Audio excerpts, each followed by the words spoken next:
Hey guys, Bluebridge here, and are we about to lose one of our sporting directors? Is it happy days for some of our fan base? Let's get into it.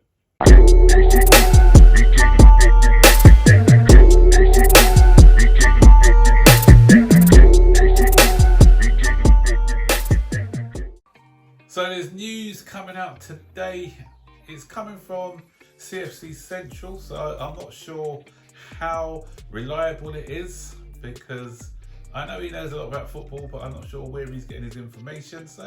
But there's talk about Paul Winstanley maybe going to Al Hilal, and I hear a lot of our fan base cheering and clapping because him and Stuart are known as the Chuckle Brothers, or the ones who are holding us back, the ones who are not really giving us a plan and not buying wisely for the club. So is it Paul Winstanley's fault, or is he under orders from the people above? Is he just following directions from your Ed Barleys and your Bowleys? Time will tell. So if he does leave and we still have the same philosophy of buying young, then selling them on after 1 or 2 seasons, and buying the next youngster, selling them on, then we'll know that it's not really a Paul Winstanley problem, it's higher up. Yeah, and a lot of people are actually saying out of the two, they'd have preferred Stuart to go rather than Winstanley, because Winstanley apparently it was instrumental for bringing in the likes of Esteval and Quenda, and Paul and Stuart, he's just been bringing in people who he already worked with. He was the one who brought in Badia Shield, who's okay.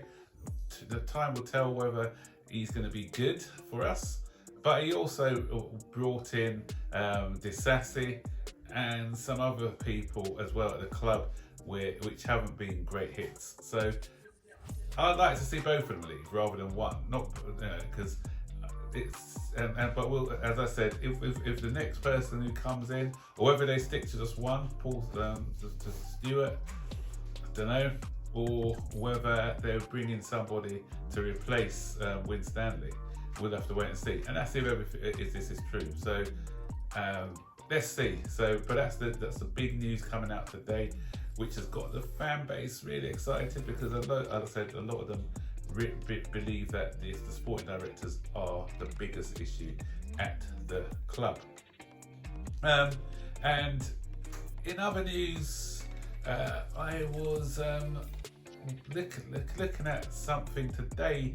I can't remember the guy's name. I will give him credit in the chat later, so just look up in the description. I'll tell you who he was, but he is a big he's a football analyst, and he does a lot of these long threads, and he did something interesting on Maresca as well. So as much as the directors of football got to take some of the blame lies with Maresca as well. So he's analysed his style of play in great depth, and it was made some interesting observations actually, a few of them which I'm going to share with you. So he sets us up in the way that he likes to set us up is like 1v1.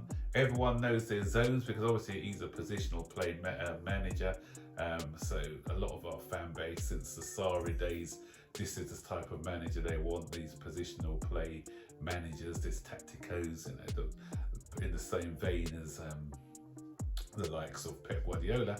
So that's what he likes to do. He likes to set them up in different zones, and they all have a particular job of picking up their man.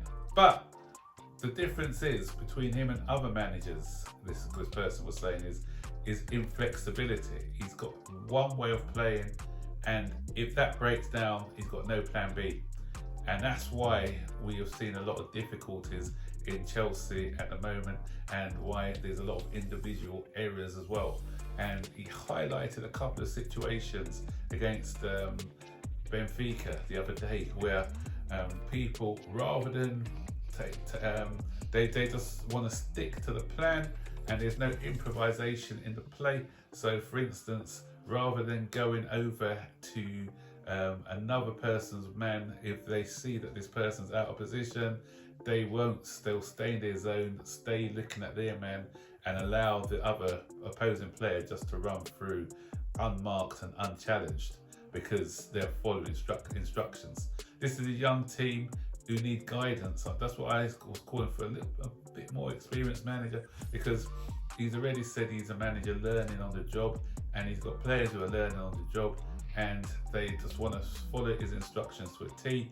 And he's already gone down saying that if people don't follow what I want to do, they won't be in the side. So a lot of the younger players are probably thinking about that and not wanting to upset the manager. So he's looking at other younger managers like Areola and people like that, even Klopp, he's saying, and other managers whose sides, what they do is if the opposition have found them out a bit, then they'll change their style. He's got a different plan, so he changes his plan based on what the opposition have done. Okay, to be fair to Maresca a bit, in the second half sometimes he has mixed things up and changed things around, but sometimes by then it's just a bit too reactive, and sometimes it works, sometimes it doesn't. So it was an interesting read. As I said, I'll put the guy's name in the description so you can read. It's a long thread, but those were the one or two bits I took from it. There's a few more bits. I don't want to bore you with it. You can read it yourself if it's of interest to you.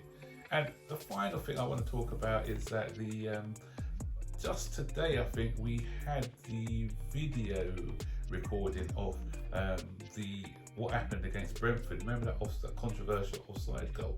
And the thing is, the assistant referee said he thinks the player could have been interfering, but the referee overruled him and said, no, we'll give it as a goal. And I mentioned before in a video I did, where I believe that the referees, had this Fulham incident not taken place, I think he'd have had a different view. I think they were overcompensating for after that Fulham incident, last minute goal, and he just didn't want to be steeped in controversy, or his name steeped in controversy, because he wants to referee a game this following week. So that's why I think he decided, no, we're going to stick with the goal. And it wasn't for the fair reasons, it was for political reasons, in my opinion. The other day, running the line for my boys' team, and I was right in line with the attacker, put my flag up, and the referee overruled me. Ridiculous, because he was behind play, I was right in line with play. I'm giving the decision, which is a correct one. And even at half time, somebody who does the videoing looked back at the footage, and it was clearly an offside.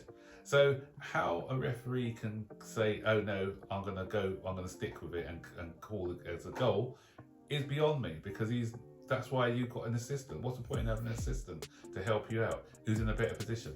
So for me, as I said, I just believe that we were hard done by in that game because of decisions which went on before. So those are the 3 stories I'm going to talk about today. Let me know your thoughts about everything in the comment section below. If Paul Winstanley does go, are you going to be happy to go? Or do you think the problems are a lot bigger than just getting rid of the sporting directors?